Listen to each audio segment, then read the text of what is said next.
Hi, everyone. Thank you for joining Ken and Mary Sue Grein as we share Jacob's story and all that God did for us. So let's start with you, Mom. Tell me something funny about Dad. Oh my gosh, your dad, Ken, was so interesting, so different. And you made me laugh because I never knew what you were going to be doing next. It was a lot of fun doing that. But before you even realized, you were watching everybody in every restaurant with every plate of food, every waitress, every person that ever came by. And you always were saying, I wonder if that's the one I want. I wonder if that's what I should have. You're telling my secrets here, honey. But wait, there's another story that's better. Okay. On the bus going to Rockmont. We go from Rockmont to a basketball game, and Ken would fall asleep with his head up against the back of the seat in front of us. And before long, he was drooling. And his drool went all the way to the floor.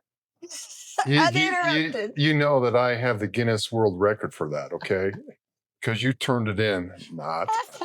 But it's one of those memories we'll never forget. I had to make a decision right there. Was this really the guy? One of my favorite stories is this one Christmas morning. Mary Sue was so sure that she was going to get a new electric piano because she's a pianist and she's a very good one.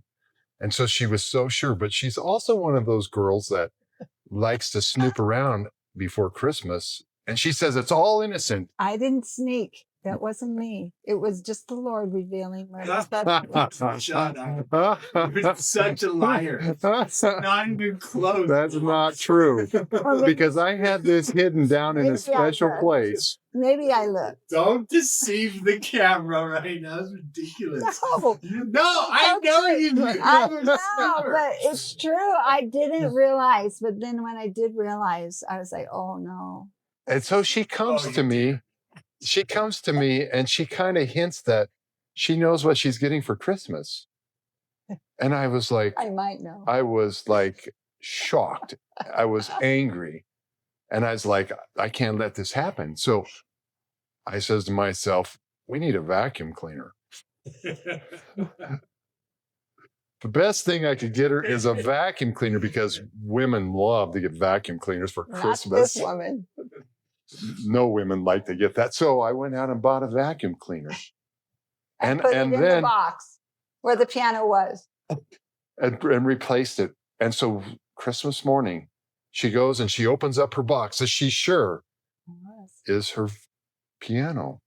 And no, it was her vacuum cleaner. And if you could have seen her face, if you could have seen the frustration, the literal anger that was taking place inside of her and the emotions that she was going through, she goes, okay, everyone, we're all done now.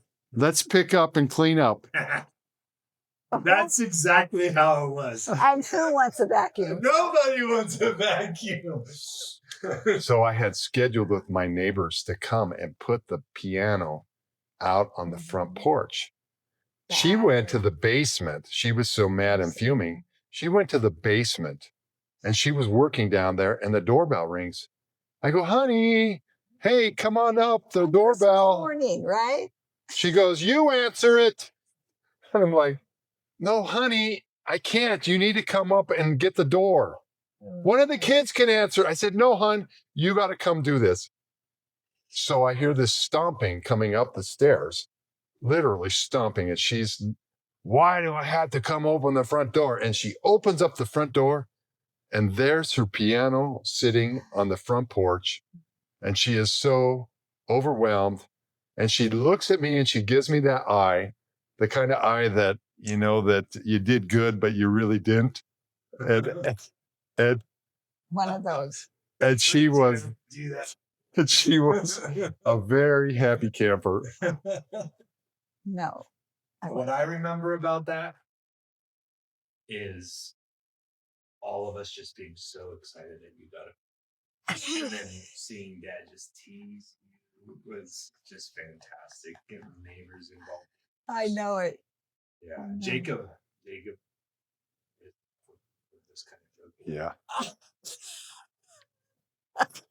He would move into silent laugh. Yeah, mode. silent laugh mode.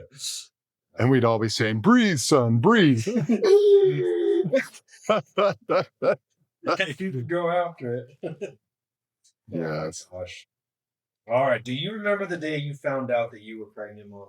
I do not remember the day I found out I was pregnant because I didn't know I was pregnant. Your father knew. Ken knew before I did. He was keeping track of things. And when a farm boy keeps track of things, you trust them. I hadn't been pregnant before. I had no idea. You were not one that always considered your body in that way and No. kind of kept track. And I knew, but also being on the farm like I was around that all the time. Yeah. And so I could just tell, honey, I know. I could just tell. And you were like, no, I'm not. What do you mean? Yeah. That's the way it was with all the pregnancies. Not just Jacob. Not just Treating Jacob. you like an animal. No, not quite. Did you But give birth to a bunch of baby pigs? Wow, Yeah, he Dad. delivered cows and calves and piglets. And, yes.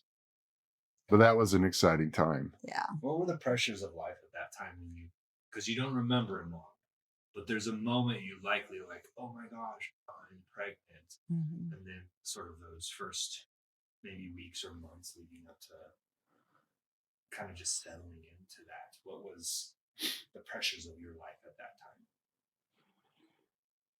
My life was very, very easy because I just got pregnant and went on with life. I didn't have morning sickness too bad until the 3rd month. And then I started bacon. Oh, the smell of bacon. That's the thing that took me out.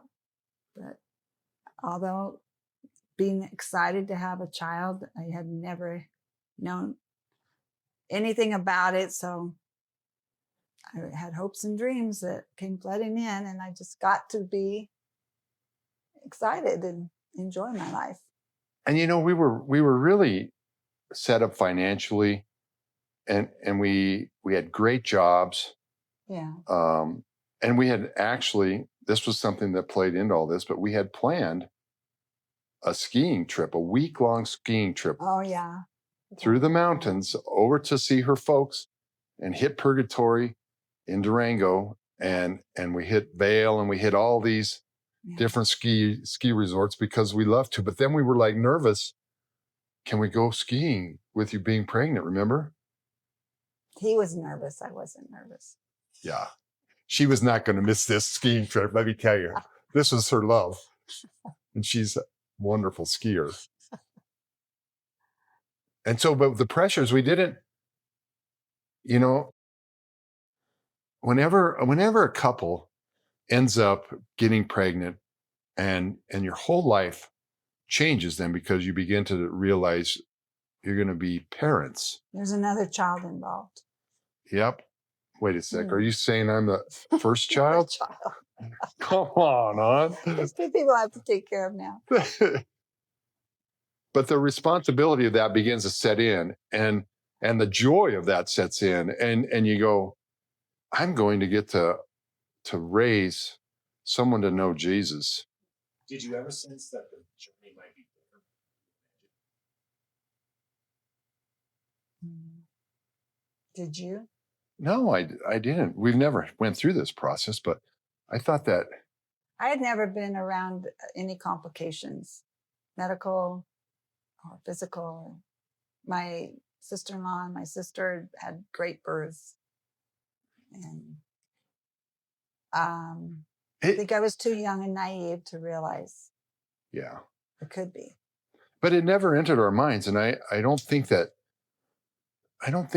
people let that enter their minds unless if they've been around a situation like what ours ended up being, going, oh, I hope our child doesn't have these kind of problems, because you're just excited you're going to have a new baby. Yeah. What was it like rushing into the hospital room, seeing Mom and Jacob's condition? Mom, do you remember much at that time? I will tell you this. I was working probably 30 miles away from the hospital.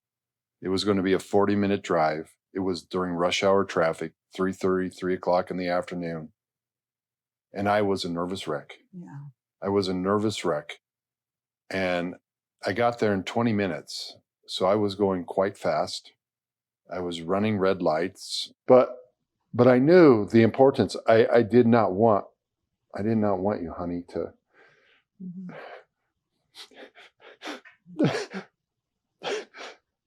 Be alone. be alone. I didn't want you to be alone. Mm-hmm. I knew you needed me and I needed you. So when I ended up at the hospital, I was pretty much in denial because I didn't think I was actually in labor.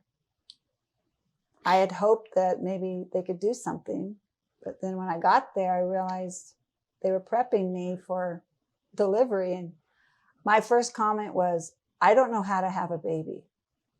My Lamaze classes are supposed to start tomorrow.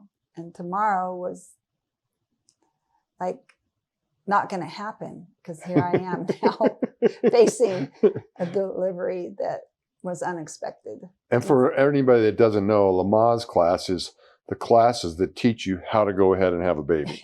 How to breathe, etc. So when Ken walked in, it was perfect timing because all of a sudden everything in me realized this is real. Ken is here now. I can do this. And it was so crazy when I pulled up to the hospital. I ran from the truck to the emergency room, and there was a lady waiting for me. And she says, "Are you Ken?" And I said, "Yes."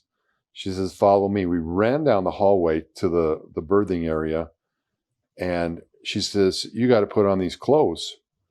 And I'm like, I didn't know we had to put on gowns and hats and booties. I just come from the work site, okay? And I've been working out in the heat of the day. This is July 6th, middle of the summer. I'm a sweaty, dirty mess. If anybody's worked construction, you know exactly what I'm talking about. I am a dirty mess, sweaty, and she's helping me get dressed. On the run. On the run, and we're putting this on. And as I burst into the room, our eyes connected. I'll never forget. Our eyes connected. Mm-hmm. And he came over to my side, and I had the nurse on one side whispering in my ear and him on the other side encouraging me. So, and Jake was born within 15 minutes. Describe the moment the doctor came in and told you Jacob's condition. Do you remember? I do. Another one of those moments I won't forget. Mm-hmm. Mom was pretty much out of it because she just had Jacob and she was exhausted and she was completely worn out. And I knew that him being born footling breech was a bad thing. I've delivered enough animals on the farm. And to be honest, I didn't know that he was born footling breech. All I was being told was push harder. Okay, you're doing a good job. And the fact of the matter is, if being born footling breech, the head, if it gets stuck, it's not good. And that's what we were worried about as I'm standing there with her and supporting her.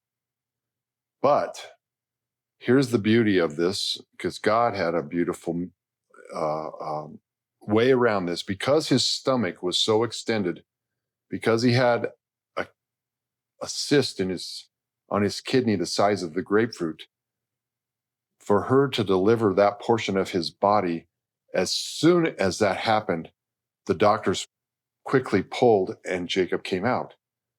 And had he not had that extended stomach, we may have lost our son that very day. Mhm.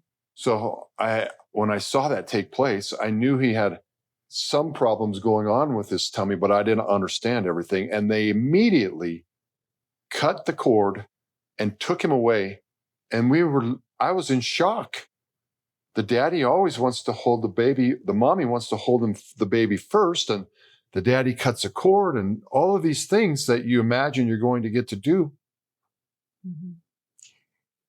Didn't happen. So did the doctors tell you it? So they said, we need to take him away right now. And they said, we needed to check him out. And they don't give you any time to ask them questions. They just move because they didn't know if he was going to die from whatever was going on in his tummy. And so they just took him away. And then you started to regain some of your thinking abilities or whatever you want to call it, because you were exhausted. And you said, why did they take Jacob? Why did they take our baby away? Yes. Well, I don't remember any problems because I had done a good job. I had delivered a child and I wasn't unaware because I wasn't able to see my own birth. And therefore I was relying on someone to tell me, and nobody told me that there was problems until I was finished being prepped. And I was laying there afterwards, full 15 minutes, 20 minutes later. And then they brought in Jacob in an incubator and they told us he's going to have to be transported to Children's Hospital. He has an abdominal mass that we need to find out how to, What to do with it? what to do and if he needs surgery. And so I honestly got to reach my hands over and touch him, but I never got to hold him. And that was probably the most traumatic part, was having him come to my side, but not being able to hold him and do the normal things that we had anticipated. And this incubator it was on wheels, and they carted him right over to us. And she was on the edge of the bed, and I helped her get up, and it had a hole in a lid on the top of the incubator that she was able to reach in and touch him. We couldn't kiss him. We couldn't put our hands on him. It was here's your 5-second time with him. And his condition was serious, and they didn't want to waste any time having let us have bonding time with him. And it was like out the door they went. But one of the biggest memories I have of that moment is seeing his big eyes. Yeah. So Yeah. Can I interrupt? Can we fast forward to the moment where the doctors are telling you the problems that he's facing, the conditional problems that are likely leading to my life and death decision making? So where they're kind of saying, okay, we've done the looking, we've looked at him, we've assessed him, we're keeping him alive. Here's what we're facing. And then kind of, did that all get laid out to you at one point in time? And if so, what was it? Or can you move quickly through the different moments where they're giving you the condition and what they're gonna, and the choices that you're having to make in those moments? Well, I think one of the a real serious thing that took place before we found that out, I've just got to share this. This is important. This woman says, I'm going to Children's Hospital. You have to understand, she just had given birth 20 minutes earlier. And she says, I'm going. Yeah. This is the mama's heart. Well, and to be honest, we did not know that they were going to do surgery. We weren't told at that moment. We weren't told nothing. We were told they're moving him to children. So I was moving. And so Dad and I made a choice to follow. And once they got there, they knew what they had to do was test the mass, found out it was a cyst, found out it needed to be removed. Then we were told he's going to have surgery. And we conceded and agreed because we felt like it was life-threatening. And they met us at the door as we're walking into Children's with the doctor saying just what she said. We need to do surgery now. Yeah. And so we're in total shock, panic, fear, right? You're recovering. You're trying to, emotions are. This is where the grace of God comes in because he covered us. He covered me. And I think that nurturing instinct inside of a mom, you just keep moving. You do what you have to do. And so they quickly told us the cyst had to be removed. Once they get the surgery done and taken care of, they'll be able to give us more information later that evening. And we hunkered in for the night in the little room where the waiting room was, which had like a couch in there. Because he was born at 4 p.m. Yep. And so they proceeded right away for surgery. Describe the moment the doctor came in and told you Jacob's condition.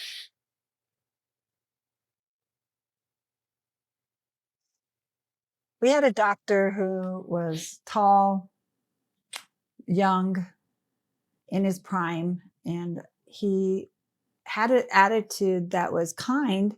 But when he came in to talk to us, we knew that something was serious on his mind.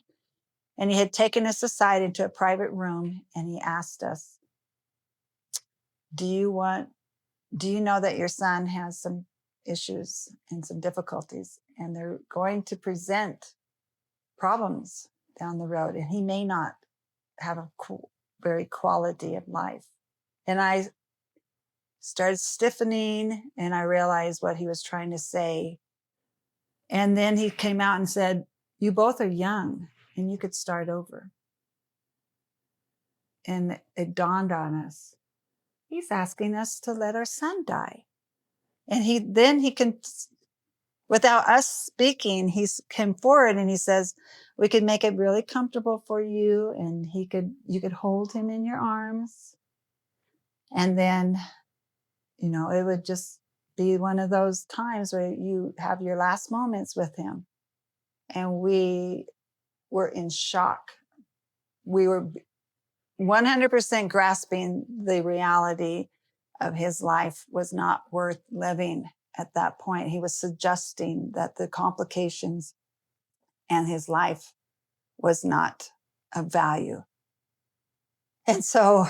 And something that really bothered me about this is that he thought he knew what was best for us. Yeah. And that's like... Well, he made it sound like he was doing us a favor. Yeah. That we were take this young. problem off your hand. Yeah, and we could start over and have a better life. And our son would be just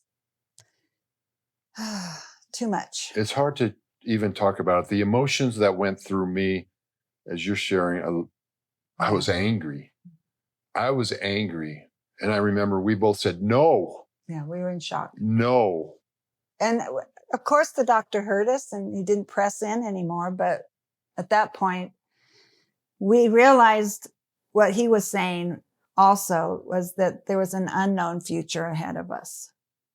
And it was like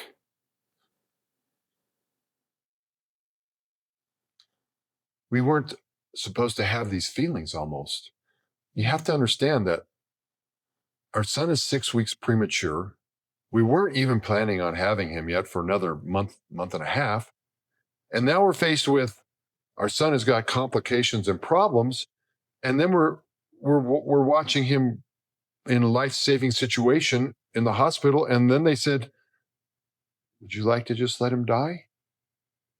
Our fairy tale, our world collapsed. Our world collapsed. We were devastated. And so we said to him, I remember I said to him, if God wants to take our son home, then God can do that. But we will not make that decision. And we will accept our son in whatever condition he ends up being in. And then the doctor left the room, and Ken and I both did this. We raised up our hands and we said, Lord, we surrender him to you. We surrender our baby. Yeah. Because the doctor said to us, well, he will only live 6 months. And he will not be productive during that time. And it's going to cause you a lot of heart issues or pain and suffering.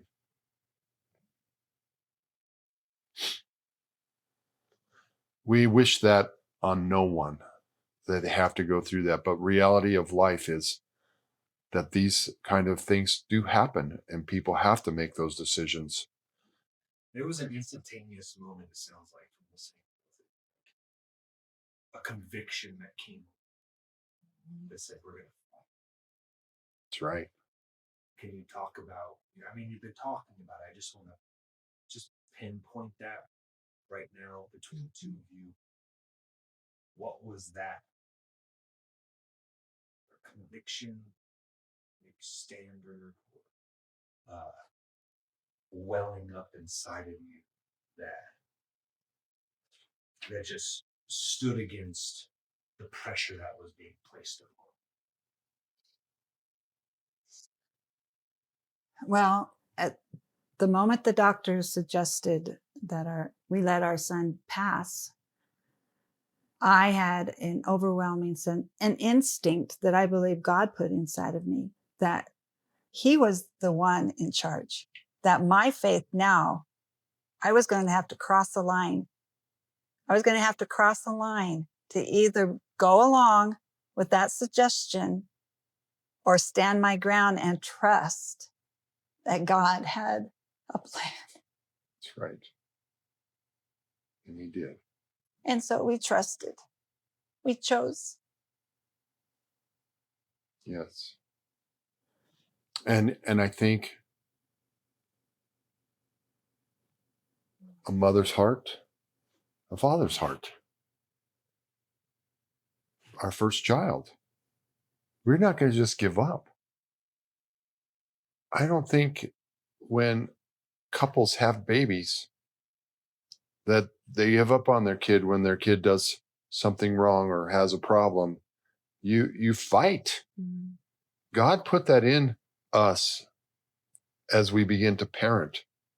We fight for our children. We fight for their causes. We fight for them to do anything in this world and encourage and strengthen. I know that's God's heart. And so we're faced with this life or death situation. Well, you back us into a corner. We're going to turn to that man upstairs. We're going to fight and pray. And if God takes him, then God takes him. And that was our resolve, period. And we chose love. We chose to love him. We chose that God had a plan and purpose, and we were going to follow it no matter what.